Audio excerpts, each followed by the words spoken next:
ஒரு முறை ரசூல் ஸல்லல்லாஹு அலைஹி வஸல்லம் ஏற்கனவே சொல்லியிருப்பேன்னு நினைக்கிறேன், ஈமான புதுப்பிச்சுக்கிறோம். ரசூல் ஸல்லல்லாஹு அலைஹி வஸல்லத்துக்கு ஒரு முறை காய்ச்சல் வருது. காய்ச்சல் வந்த உடனே அந்த காய்ச்சலுக்கு எவ்வளவோ மருந்துகள் சாப்பிட்றாங்க, ஆனால் காய்ச்சல் போகலை. சகாபாக்கள்லாம் அவங்கவுங்களுக்கு தெரிஞ்ச வைத்தியங்களை கொண்டாந்து கொடுக்குறாங்க, செய்கிறாங்க. இப்போ காய்ச்சல் போன பாடு இல்லை. அப்போ ஒரு நாள் என்ன செய்கிறாங்க, அடுத்த ஒரு யூத மதத்தில் இருக்கக்கூடிய ஒரு மனிதர் கொண்டாந்து ஒரு பொருளை கொண்டாந்து கொடுக்குறாரு, இந்த கஷாயத்தை குடிங்க உங்களுக்கு காய்ச்சல் போயிடும். அதை ரசூல் ஸல்லல்லாஹு அலைஹி வஸல்லம் வாங்கி அருந்துறாங்க. கொஞ்ச நேரத்தில் காய்ச்சல் விட்டுருச்சு. காய்ச்சல் விட்ட உடனே ரப்புல் ஆலமீன் இவங்க நினைக்கிறாங்க காய்ச்சல் வந்து சகாபாக்கெல்லாம் சொல்கிறாங்க, நம்மெல்லாம் கொடுக்கும்போது காய்ச்சல் வெளியே இந்த மனிதர் கொடுத்ததுக்கு பிறகு காய்ச்சல் போயிருச்சு அப்படின்னு சொல்லும்போது, இப்போ நம்மளாக இருந்தால் என்ன சொல்லுவோம், அவர் கொண்டாந்து கொடுத்தாரு, அது நல்லா சலாமத்தாயிருச்சு, நல்ல எண்ணத்தோட கொண்டாந்து கொடுத்தாரு, எக்ஸ்ட்ரா பிட்டுலாம் போடுவோம். ஆனால் ரசூல் ஸல்லல்லாஹு அலைஹி வஸல்லம் நினைக்கிறாங்க, இதுக்கு ஒரு காரணம் அல்லாஹ் வச்சிருப்பானே அப்படின்னு நான் நினச்ச உடனே காய்ச்சலை அல்லாஹ் பேச வைக்கிறான்.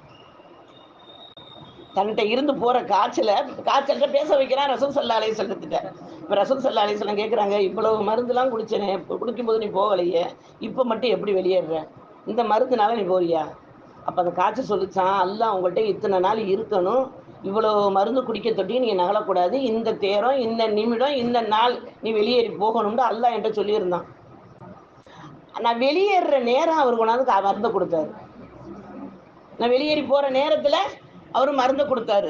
அதனால நான் வெளியேறினதுக்கும் அந்த மருந்துக்கும் சம்மந்தம் இல்லை. அல்லாஹ் எனக்கு நிப்பாட்டினா, எனக்கு இருக்க சொன்னால் இருந்தேன், இப்போ போக சொன்னால் போயிட்டேன்.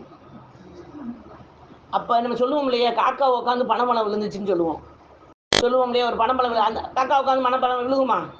அப்போ இதில் இந்த அர்த்தத்தில் என்னென்னா, ஒரு மனிதர் வந்து இந்த நேரத்தில் தான் இது விலகும்னு அல்லாஹ்வுடைய நாட்டம் இருந்தால் அந்த மனிதரை கொண்டு அல்லாஹ் தஆலா உதவி செய்ய வைப்பான். அப்போ அந்த உதவி அல்லாஹ்வின் புறத்தில் இருந்து தான் வருதுன்னு யக்கீன் கொள்வதற்கு பேரு தான் அல்லாஹ்வையும் ரசூலையும் பொருந்தி வாழ்வது. அல்லாஹ்வையும் ரசூலையும் நம்ம பொருந்தி வாழ்வது அந்த காரணத்தினால தான்.